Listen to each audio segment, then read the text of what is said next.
All right, so full name Todd Visser. I go by Zoomento on Instagram, and I'm from the USA. I'm from the state of Michigan. I've got my Michigan shirt on here.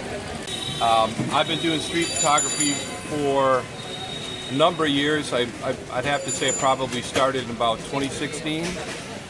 That was when I discovered street photography on Instagram. I did take photos before that, but I didn't really know what street photography was. I think like a lot of other people who shoot street, I probably was shooting a lot of things that were similar to street, but didn't really know what I was doing. And then once I saw it, then I was like, yeah, man, that's what I want to do.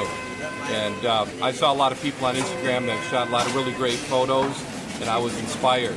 So I was inspired by a lot of guys on Instagram.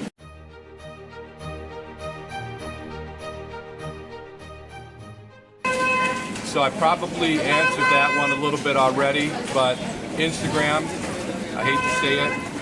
Instagram, love it, hate it. I think it gets a lot of people into street photography.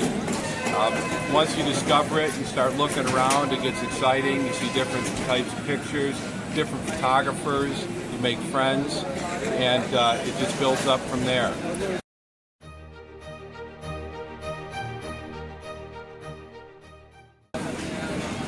It's a tough question because the thing is, I think it's really always changing. I do a lot of curating because we have Street Badass. I've got my guy here on the camera here, David. He's a member of Street Badass with a lot of the other guys. We all do curating, and I think as far as it's not like a standard formula for what you would consider a good street photograph. I think it's probably something that's out of the ordinary. Sometimes it's color, sometimes it's composition, sometimes it's a combination of the two. But if you surprise me in the picture, I'm going to look at your picture a little bit more. But I think that there's a lot of great street photographers out there. Instagram's full of them. And if you just look through hashtags, if you look through this kind of thing, you can see a lot of amazing photographs.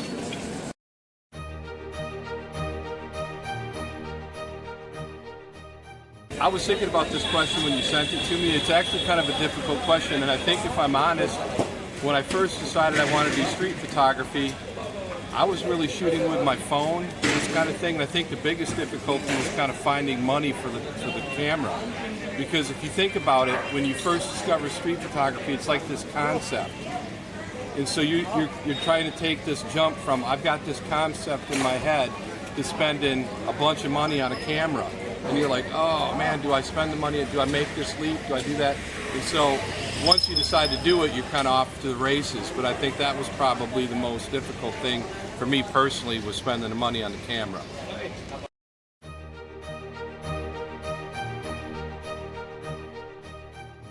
I have a project that I'm doing right now. It's called the Scooter Project. I've been doing the Scooter Project for a while now. Basically, it's been based in Paris, and that's where I go to different parts of the city and shoot people riding scooters.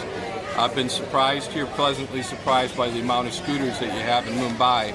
So I've been continuing on with the Scooter Project here in Mumbai, and I hope I've been getting some really good pictures. They kind of seem like they're good pictures, but what David and I did when we came out here is we decided that it was probably best not to bring computers, this kind of thing, and just concentrate on shooting. So I guess we're really going to see what we got when we get back home. But working on right now. But you never know. You never know what's going to end up happening because we're out here shooting, and I can see potential projects everywhere around me here in Mumbai. It's an amazing city, probably the best city I've ever shot in for street photography. And like I was telling my buddy David over here, I've got a bunch of tricks up my sleeve, but for every trick I've got, they got 15 different ways I can go with the trick. So it's a pretty amazing place to shoot.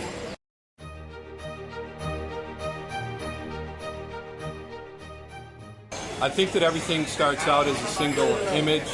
You get one of those single images and it kind of grows legs. And you kind of see a project maybe coming up out of it. And that's kind of how it started when I started shooting scooters. I think I started shooting scooters because I was just out shooting straight street. And I saw a scooter and I saw them parked. And I thought it's just too good to be true. These guys are sitting right there, they can't run away. and it kind of takes them by surprise, but it's usually a pleasant surprise, and they like getting their picture taken. I think that everybody, when they look at a scooter, they kind of want to ride a scooter. I know I do.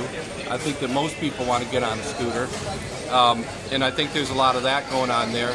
But single images, I think it's all single images until it turns into some kind of series.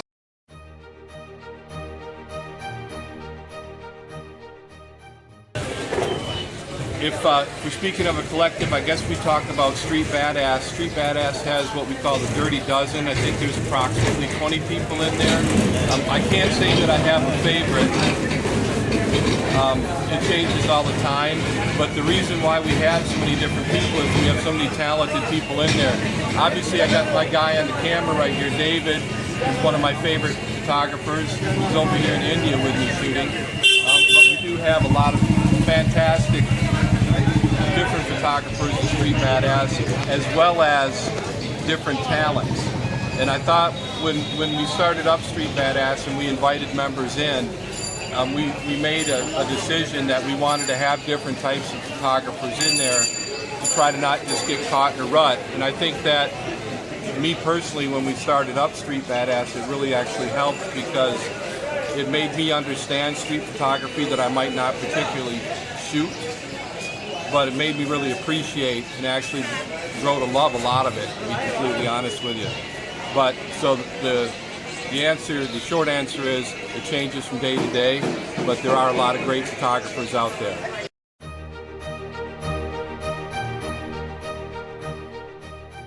The last question, if I remember correctly, was if I had a favorite book. I'd have to say the favorite book would be a guy who actually just did what we call a takeover on Street Badass, Richard Sandler, The Eyes of the City. It's a killer book. It was shot. The book's actually made up of photographs that were taken back in New York City on the subway back in the 70s and the 80s with flash. He's got an incredible eye. If you're able to check out any of Richard's work, it's absolutely worth checking out. Hey, so the easiest thing I think I found after shooting street photography for the relatively short period of time I've shot it is I find personally, if I'm taking a picture and everybody knows I'm taking a picture, that makes it the most trouble-free, because I can always delete the picture if they don't like it. But if you're friendly and you look them in the eye and they know you're taking a picture, 9 times out of 10 you're good. 10 times out of 10 here in Mumbai, but that's it. Thanks, guys.